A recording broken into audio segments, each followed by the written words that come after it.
Beau Oyler, founder of Enlisted Design, Chief Design Officer at Pattern. Let's give him a hand and bring him up to the stage.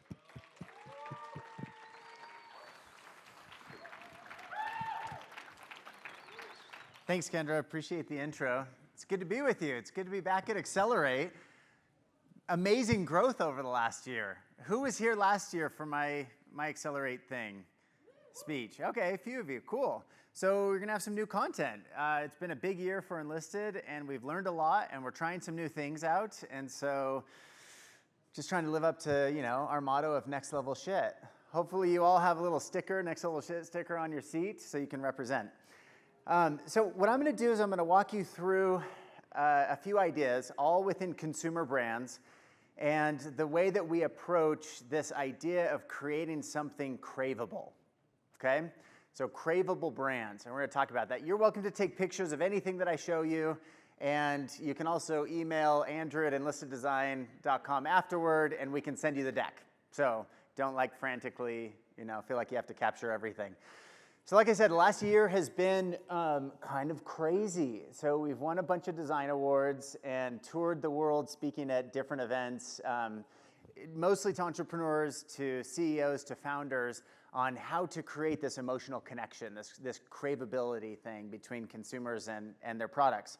And then Fasco came out in February and said, hey, we're going to select the top 10 most innovative design companies in the world. And we were named number 3, which absolutely blew our minds.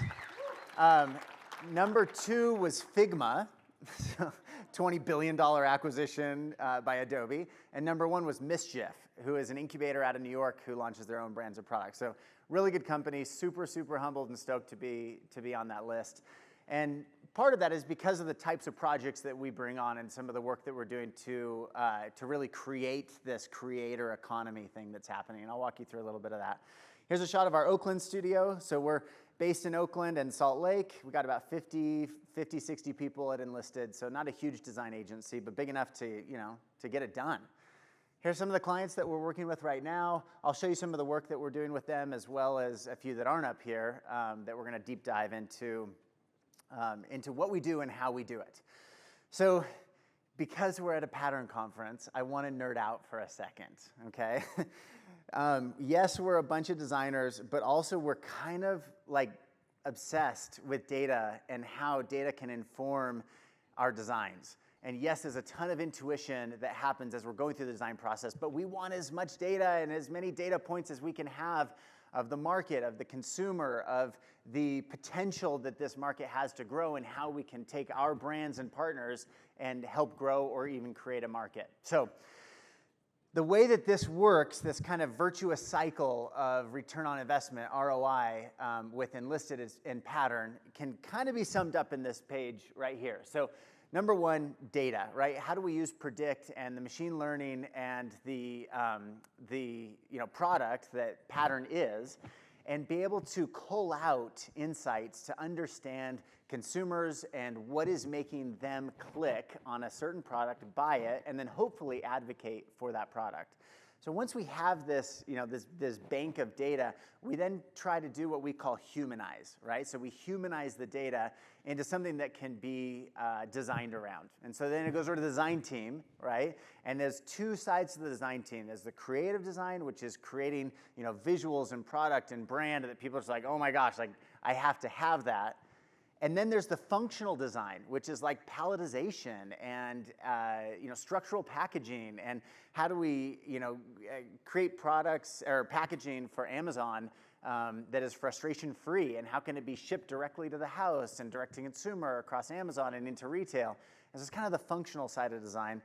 And when that is done right, you get this kind of blend between creative and optimization that then allows or enables this brand to grow, because not only do they want something that's sticky, right, that has this emotional connection with the consumer, but they can ship it on budget and on time and be able to land it at the consumer's house or the retail partner within the constraints that's going to help the business grow. And so all of this has to kind of come into this cycle that all looks really cool and looks really pretty, but there's a lot of obsession that goes into that in order to make it happen. And that's how we really, create that ROI. So today, what I'm going to do is I'm going to focus on the craveability side across these touch points. So there's lots of different agencies. Usually an design agency, focuses on packaging or on branding or on industrial design.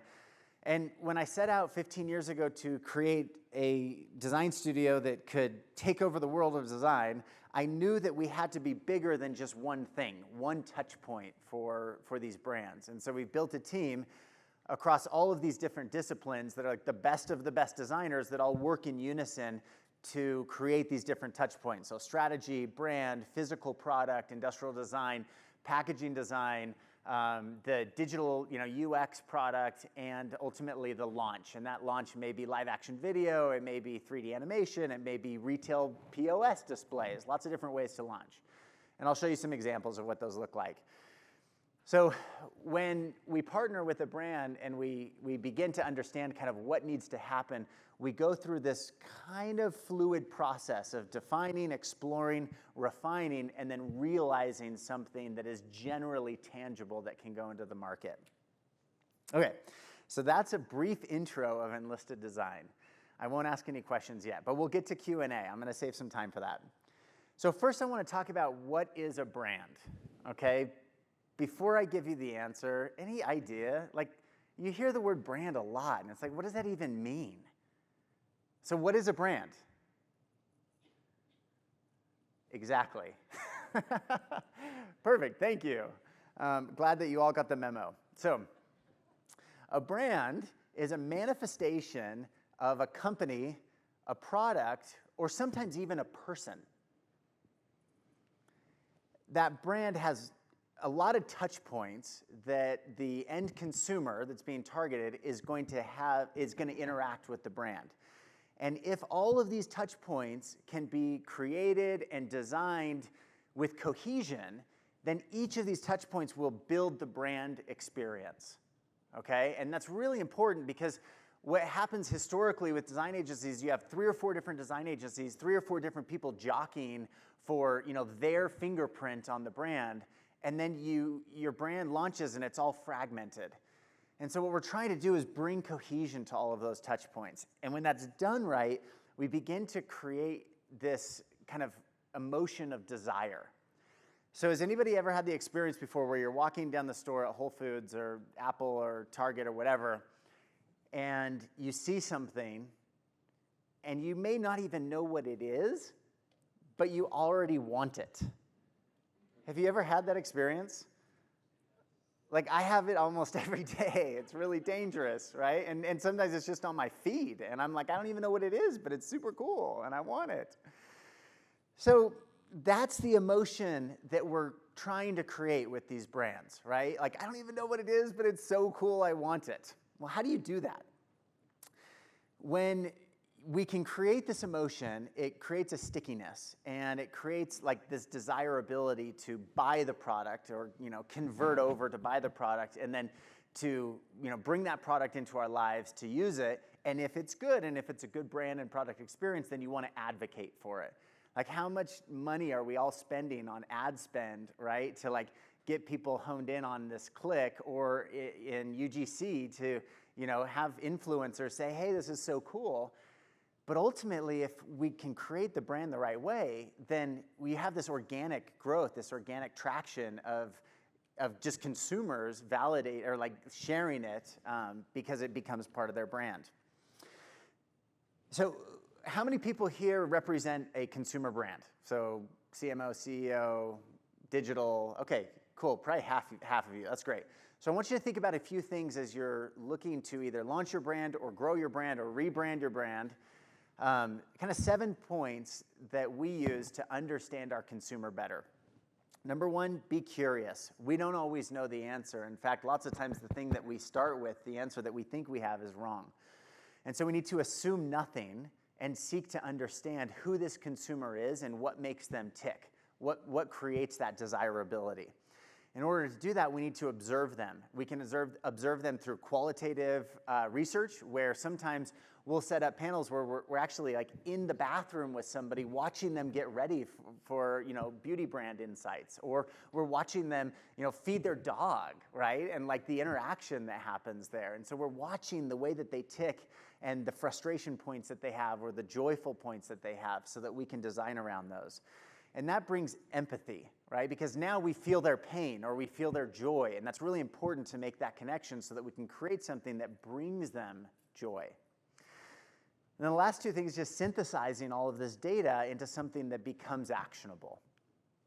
So as you think about this brand that you're creating or that you're part of, oftentimes, I'll give you one tangible example. There's a brand called Stance. Anybody wear Stance socks, right? Stance is super cool.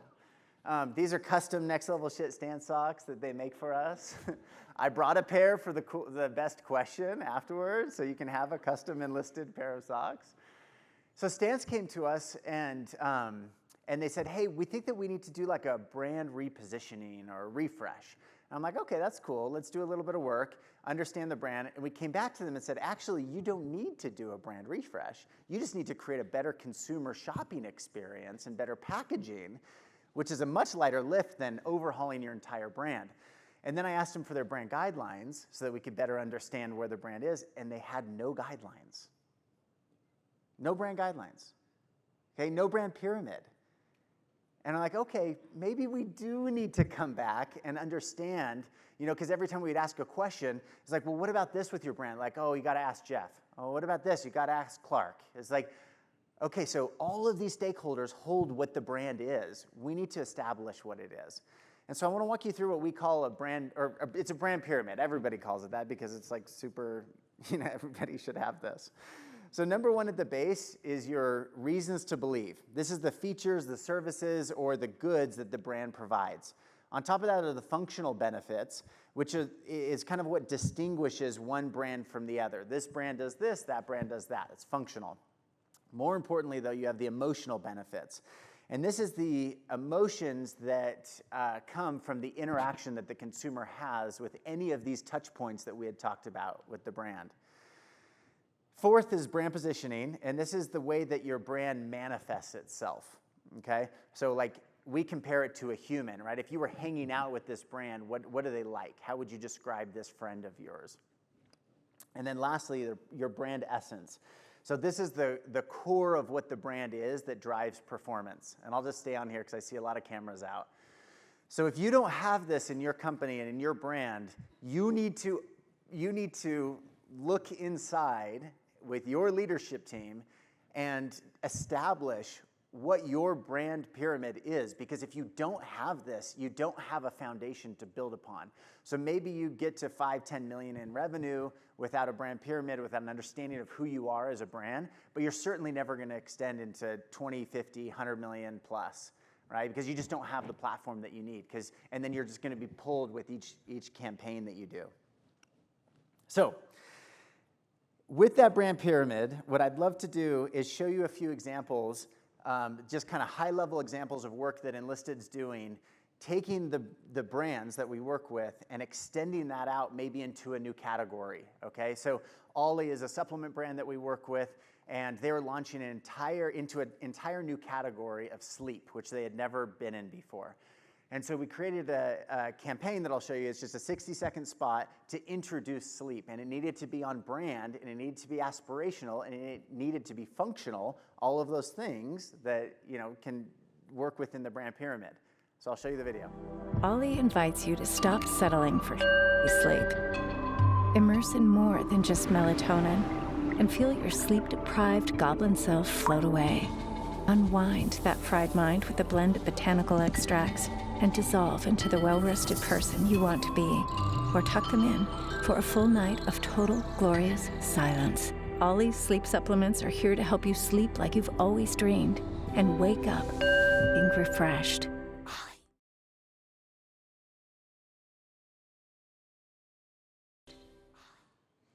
So I think this is a fun example of taking a brand that's really well established, right? Like everybody knows Ollie, and they want to go into a new category. How do we do that in a very Ollie way so that it feels like Ollie, but also feels aspirational and new? Same with Allbirds. When they first came to us, they had a very simple request. Their brief was like, help us create the most sustainable footwear packaging in the world. And so that's what we did. And what you're looking at is packaging that is made out of 100% sugar. Okay? There are only 3 known artifacts of this packaging left in existence. Enlisted has one, Allbirds has one, and we think that Kerry Washington still has hers because she posted about it and was so excited, and Allbirds wanted her to be excited about the shoes, but she ended up going on and on and on about the packaging, which we were pretty excited about. All the rest are gone because they're made of sugar. They're back in the earth. They don't exist anymore, which is pretty exciting for us because it's both functional but then also emotional because it ladders up to the brand promise of Allbirds being one of the most sustainable apparel companies in the world. Diamond Crystal is a great example of taking a brand that is it's part of a massive company called Cargill, and they wanted to go into kind of from this functional supply company into creating a branded product that can go into retail. And so we created Diamond Crystal Salt that now is just awarded. It's going to be in a grocery store near you very soon that we're really excited about that does not carry branded products. Next one's really interesting. This is ARC boats, so ex-Tesla, ex-SpaceX engineers who broke off to revolutionize the boating, ski boat category through electric boats. So if you haven't checked out ARC, you've got to check out ARC boats. They're just shipping their first ARC 1. And very exciting company to work with. The next is EcoSofy. So this is a stove that runs on pellets, cold-pressed pellets from bio-waste, from wood waste, for the Kenyan market. And so it's an attempt to get them off of coal cooking, which is what they use today, as do 3 billion other people in the world, and get them onto a much more sustainable product that cooks better, quicker, saves them time, and we're creating a micro ecosystem within Nairobi to be able to distribute this product within their communities, and then they benefit from it. Another brand that is launching right now is called Aurea, and this is one of our first collaborations with Pattern, from Enlisted and Pattern, to launch our own brands, and it's a beauty brand and a beauty device brand that has just launched 2 months ago and is going into full retail with a big retailer really soon, which we're really excited about. Home is another brand that we've launched with Pattern in the scenting space, and so creating the product and the packaging and all of the oil assortment, and then launching our own brands, right? Where generally speaking, we're launching with clients, okay? But at this point, we're like, okay, at what point do we do it for ourselves and launch it onto the Pattern platform, which just accelerates the hell out of it. So, a few examples that are pretty exciting. I'm going to dive deeper into a few other examples with some stories behind it, and then I'm going to show you a couple of case studies of brands that are here at Accelerate and how we've created or recreated that brand. So, who knows who this guy is? Yeah, look at this. Last year I had one hand. Okay, who is this? That's Mr. Beast. That's Jimmy Donaldson. So when Jimmy's team called us 2.5 years ago, I had never heard of Mr. Beast. And they're like, yeah, well, you should look him up. He's got 50 million subscribers on YouTube. He's kind of a big deal. And he wants to leverage his personal brand to launch consumer brands under him. And they're like, all right, that's a very cool idea. Let's talk. And so it turns out that Mr. Beast is a really big deal. And we started working with him. And so the first thing that we wanted to launch was the concept of a chocolate bar. And so we created a brand pyramid for him, brand guidelines, and a parent brand called Feastables that then we can launch chocolate and cookies, and next is, I can't say, but some other stuff. And so we're essentially taking the lunchbox, like kids' lunchboxes, and just everything that's normally in a lunchbox, we're just ticking off one by one. And they're doing incredibly well. And then we also launched one called Mr. Beast Burger as well that I'll show you. So a few little touch points. We had talked about cohesion around the brand. So Mr. Beast's whole thing is that he shares his money. He shares his wealth, and he does these competitions, and then somebody can win whatever. Or he'll be randomly in a diner, and the waitress, whatever, she's stressed, and he's like, you know what? You're doing an amazing job here today, serving these people. Thank you so much. I want you to have my car. It's parked outside. And he just does these giveaways, and it's really cool. And it's all his money. It's legitimately Jimmy and his crew. And so we wanted to express that through the product, through the food itself. And so we designed a bar, first chocolate bar we'd ever designed. Probably only one that's in the market. It's designed by industrial designers.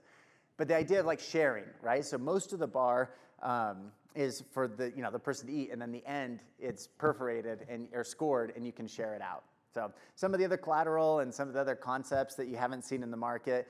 We had this one design review, and Jamie gets on, and we're showing him all these concepts, and we've designed a lot of chocolate bars before. We know kind of what the recipe for selling is. And he's just like, guys, my only point of feedback is that it has to have my face on it. And we're like, Jimmy, like, you're super cool, but like nobody wants to eat your face. They want to eat chocolate. And so, man, it was like he was just doubling down, so he had his face on it. And then like a week before going to print, we pulled the face off and just went chocolate. But he's not complaining now that they'll do around $200 million in revenue this year. Literally.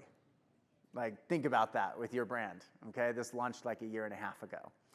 All right, so pretty excited to see Mr. Beast Bar extend, go into cookies. And now see, these are some of the POP displays that is Kroger nationwide on the right, Walmart nationwide on the left, and then he's got an even bigger launch coming soon. So pretty fun, and all very much on brand for Jimmy.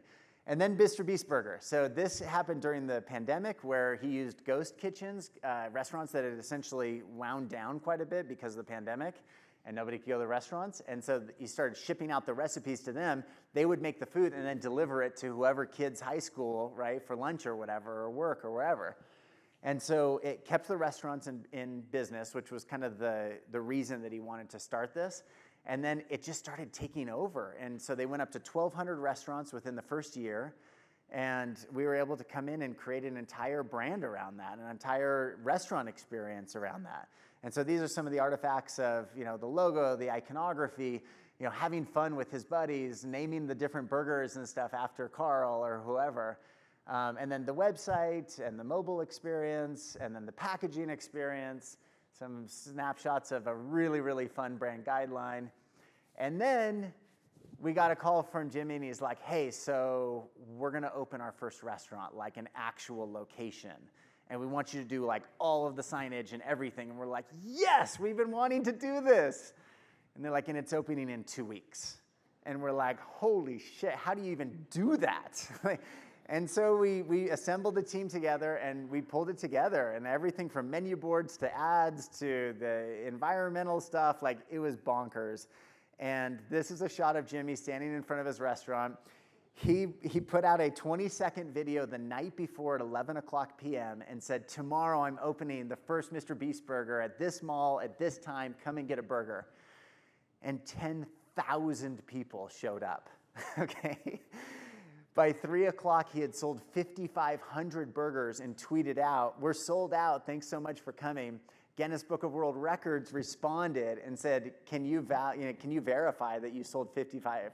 And he's like, well, we bought 5,500 patties and we're gone now. And they're like, you just won the world record without even trying. So pretty exciting when you get these elements of like the right person, the right spokesperson, the right brand advocates, the right branding and positioning and product, and like all of those touch points come together to create these cohesive experiences. It really can go quick. It can really grow quick. So a few other examples I'll show you. This is an audio company that we've worked with for a number of years out of Copenhagen called Jabra. Who has Jabra headphones or Jabra products? Anybody? Yeah, a bunch of you. Sweet. All right. So Jabra, from a brand awareness and brand loyalty, was at a 10 ranking, so they were in the top 10 worldwide.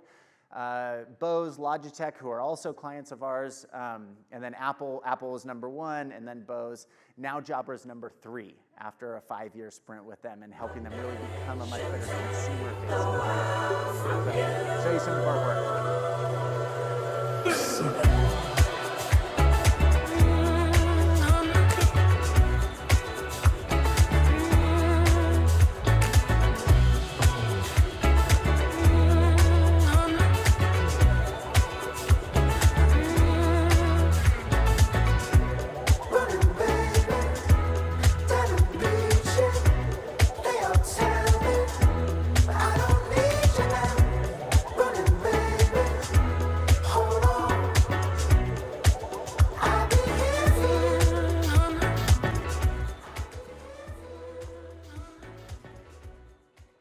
So I think it's really interesting about the Jabra work is that you're looking at a portfolio of hundreds of SKUs within a strategy of retail, e-com, and enterprise. And how do you make sure that the Jabra brand is communicated in all three of those channels, but that each of those SKUs can be channel specific and the packaging can be channel specific so that it works within each of those channels, but simultaneously all feels like Jabra. So big lift, but really exciting stuff that no other audio brands have been able to do, like a direct shipper, right? So no package within a package. This is the only package when you're ordering e-com. That saved them a ton of money, and they were amazing because then they took some of that savings and reinvested it back into the materials to get FFC certified so you could have much more sustainable materials across all of their packaging. So super noble. Fruit Smash, super fun brand that we've launched with New Belgium Brewing. It's a hard seltzer targeted to somebody celebrating their exact 21st birthday. When we took this to consumer testing, it was originally called Fruit Snacks, and evidently that was too young. So we switched it to Fruit Smash right as the word smash was culturally becoming quite relevant. And, and so people are smashing with this. It's been really, really fun to see this brand grow over the last year. And good luck finding it because it's been sold out. I've actually never seen it in the wild because it's just like they can't even keep it in stores, which is really fun. Has anybody seen it? Like, has anybody yeah? All right. Has anybody had it? Yeah. All right. Good. Excellent. All right, so quick flash on Stance. I'm going to skip through some of this because I want to get to a couple of deeper dives. But long-term partnership with Stance Socks and Apparel, creating kind of a good, better, best strategy for all of their packaging and shoppability, but then also working with materials and reducing their packaging material itself, as well as the BOM, as well as the plastics. And this is what you're seeing is about 2 years old. And we've actually now completely redesigned the whole system again to remove all plastic out of their packaging. So really exciting to see that launch. That's supposed to launch next year. But fun partnership. And then on the tech side, I know I was looking through kind of who's attending Accelerate, and so I wanted to share some of the work that we've done with Arlo. And what I want you to think about as you're watching this video and looking at some of these slides is the idea that there's some industries that are like commodity items, okay? Like socks are a commodity. How do you distinguish, or, like socks? Like it's just socks. How do you do that with this IoT camera space where you could buy a camera that's pretty similar for like $30, and then these are like 300. Why is it that Arlo is leading the category? So check this out.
So what gets us excited about Arlo is this kind of multi-generational creation of a design language.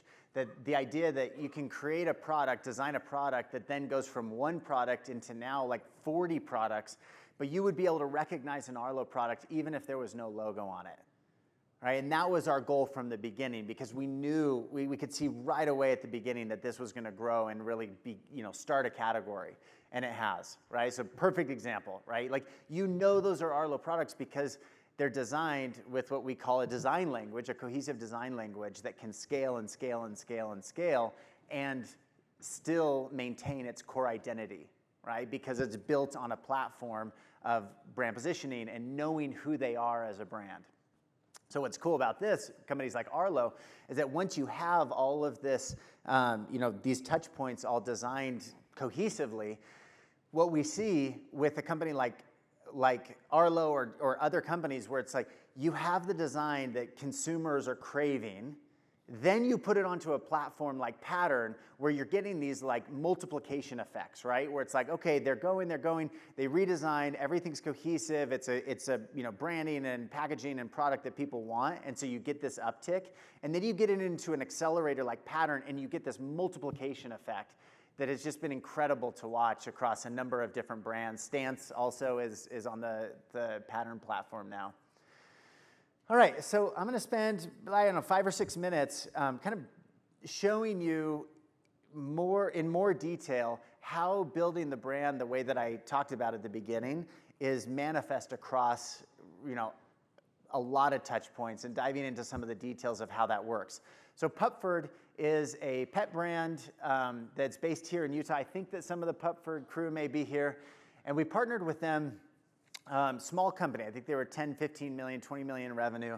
Partnered with them to come in and completely re-envision who Pupford was and clean up quite a bit of SKU mess and create a system that's shoppable and create a digital experience that can train, they can launch this content of training their pups and also have product to help do that with. So this is what we call a vision board. This was one of 5 vision boards that was presented. This one was called Wisdom, Not Dogma.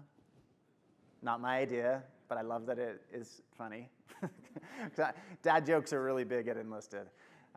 So you can see where they were before. This is the before, and then just dozens of concepts of where should it go, what should it feel like, how does it manifest through its packaging, and ultimately we created this system of illustration and really fun moments that consumers can look at and be like, yes, like that's what I need. I need that connection with my dog. So it's less about, oh, I need a training treat, and more about I need that connection, and this is going to help me have that connection. And then we expanded that out across engage, reward, and health for different types of treats. Snapshot of the brand guidelines, illustration, animation, like really starting to bring this brand to life. And then going into the e-com experience. So their previous website was just an absolute shit show. Like you could sorry, Pupford. It was true though. Like it's true, it was. And so we went in and just recategorized everything and helped them rationalize some of their SKUs down to be able to focus on these 4 core SKUs across multiple sizes, and then create a totally new e-com experience, an app experience that would connect. So anytime that somebody's using the training app and then switching over to the e-com, like it was all integrated, all cohesive across the brand and each of those touch points. In order to do that, we really need to understand what that journey was. And so the strategy team breaking down, well, what is the journey? How do they interact with it? Where are they interacting? And where are these conversion points that we need to make sure that we're offering them so they can convert and convert and convert and come back for more content, come back for more product. And once they're in the Pupford franchise, that they continue with it and they grow with it as their pups grow up. All right, and then just some snapshots of the digital experience. So the web, the e-com, the mobile, and then going from digital, a DTC business, into retail. So creating a moment, a shipper, a standalone, or an end cap at Petco, PetSmart, you name it, they'll be in both soon. And then creating this digital connection to the training app. So it wasn't just picking up treats, but it's, hey, you're picking up an entire like integrated system for training your puppies. And then a shot of the end cap POS that we designed. All right. And then the last one is this company called Sports Research. Sports Research is also here. And we actually met them last year at Accelerate. So if you go a year ago at Accelerate to now having relaunched Sports Research, a lot happened in the last year. So using those principles that we talked about with the brand pyramid, we came through and really helped them articulate what their mission is, okay, and why that matters. And once we had that, then we began to create copy and content articulating exactly who they are and how they're expressing themselves to themselves internally, and how they're expressing themselves externally to a consumer or to a retailer, okay? This is where they were before, and this is where they are now with the rebrand and the repackaging. Big difference. Oftentimes, a company will be really worried about, gosh, we've been this way for 10 years or 20 years or whatever. What's going to happen with our consumer base if we move too far away? And whenever somebody voices that concern, we go, I know. Maybe it's not worth it. You could just stay the same you've always been. Are you happy with your revenue? Are you happy with your goals? Are you happy with your trajectory? Because if you are, don't waste your money. But if you want growth, if you want something that is going to attract the consumer today and tomorrow, then there's so much we could do to really broaden your consumer set. And so that's what's happened here with Sports Research, and this was in collaboration with another studio called Hatch out of San Francisco. So their manifesto, and then going through each of those points of the brand pyramid and really articulating what it means internally, and then how that's expressed externally through their website, through their Amazon page. So you look at the photography and the rendering and the animation and everything that we did to kind of bring this whole brand to life. And let's also keep in mind that we're doing this for collagen. When was the last time you had any emotional connection to collagen? Exactly. Right? That was one of those ones where you're just like, collagen, okay. All right, yeah, I don't know. Let's see what we can do, right? But where we landed is in this place where we went from a kind of sports brand, functional brand, to an aspirational lifestyle brand. And to be able to make that jump into lifestyle is no easy task. But I think that the team did it really well. So I want to end with this. I'll end with a video. This was their launch campaign video that we just produced and launched at Expo West a couple of months ago. Very excited with where it's ended up, and the emotional connection that the consumer, represented by these female athletes, to collagen and the benefits of the collagen tell a really good story. My sport is in all that I do. My sport is my body. My mind. My sport is my movements. My sweat. My efforts. My achievements.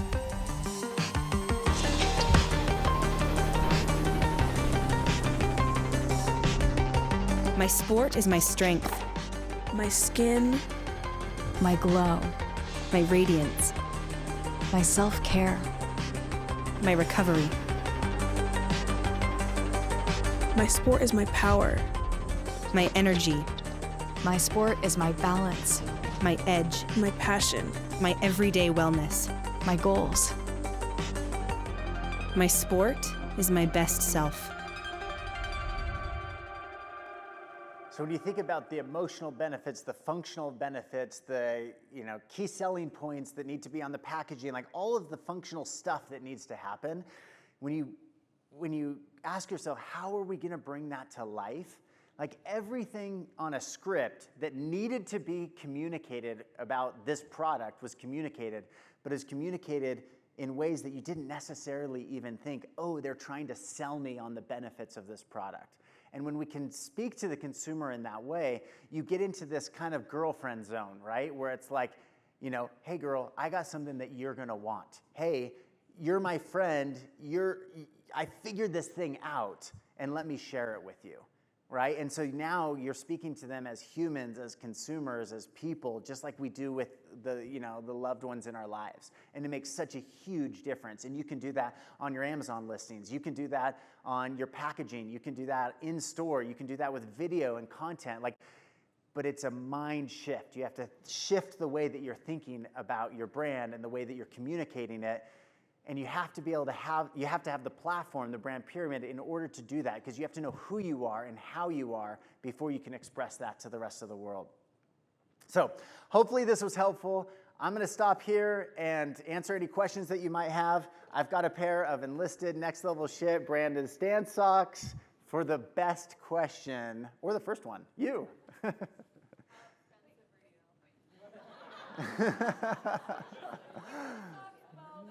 That is a really good question. Well, we're giving free custom socks out for just a question, so no, we're hella expensive.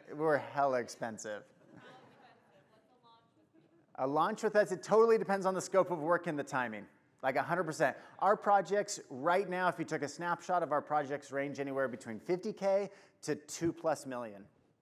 So pretty big gamut, but it totally depends on.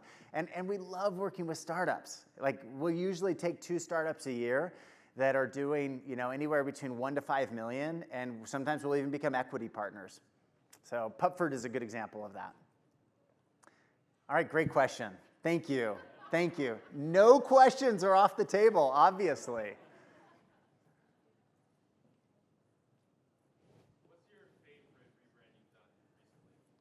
Oh, man. My favorite rebrand that I've done recently.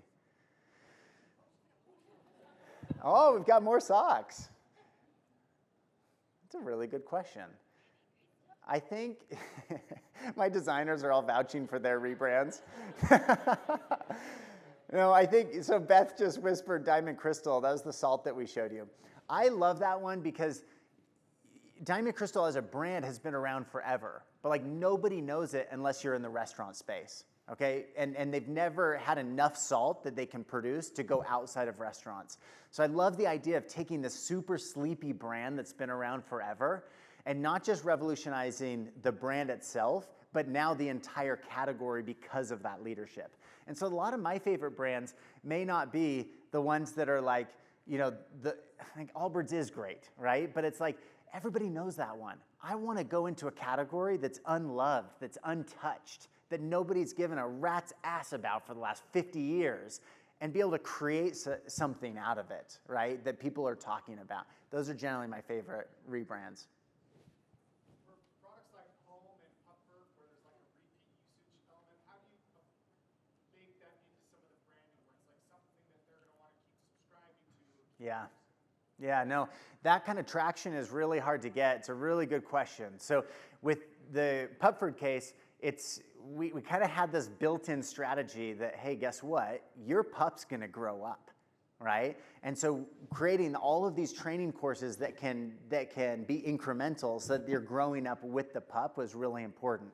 And so right now everything is pup-focused, but ultimately the pipeline is going to be far beyond just pup-focused, right? Not within like food and stuff like that, but like with treats. How can you continue to train your dog? And then with Home, with the essential oils, we have a strategic partnership with a company that does all of these custom blends. And so seasonality is going to be really, really big for Home. So after figuring out like who you are and what you do, kind of like your purpose, how do you figure out like the content you have to push out then afterwards to really capture those people? Yeah. Well, I think the couple pieces of content that we shared, like the Ollie one and the sports research one, that's where those are kind of, those are like 1-minute spots. So it's like a mid form, it's not long form. But the short form is where you see a lot of traction because it's just daily, user-generated content, UGC content that you're just pumping out and pumping out. So the truth is your strategy needs to include short form, UGC, it needs to include branded content, and then long form that you're educating the brand, out to consumers, which takes money for ad spend. What's your biggest technological design challenge in the context of like your RLO or when you're kind of focusing the meshing between technology and design?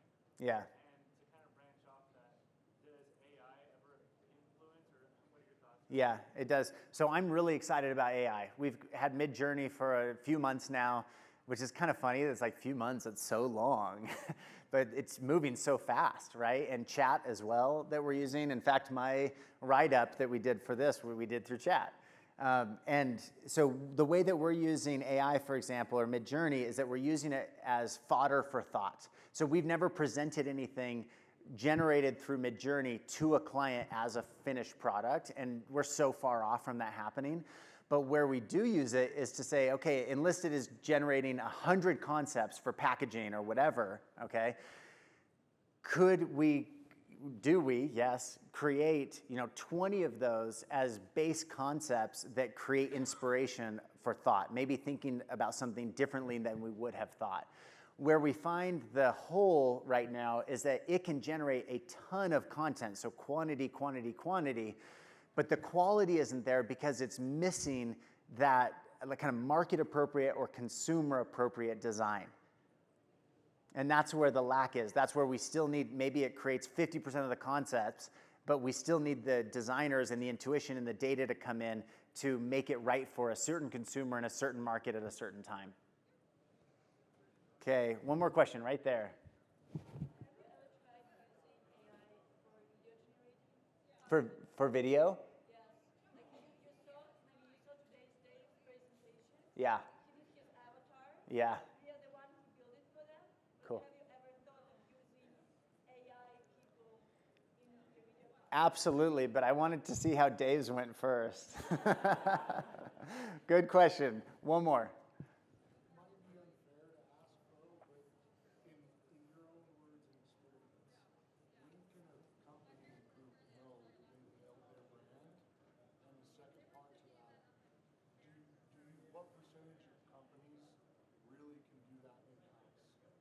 Yeah, some companies can do it really well in-house. And I'm the first one to say, like, if you've built a kick-ass in-house team, you probably don't need us.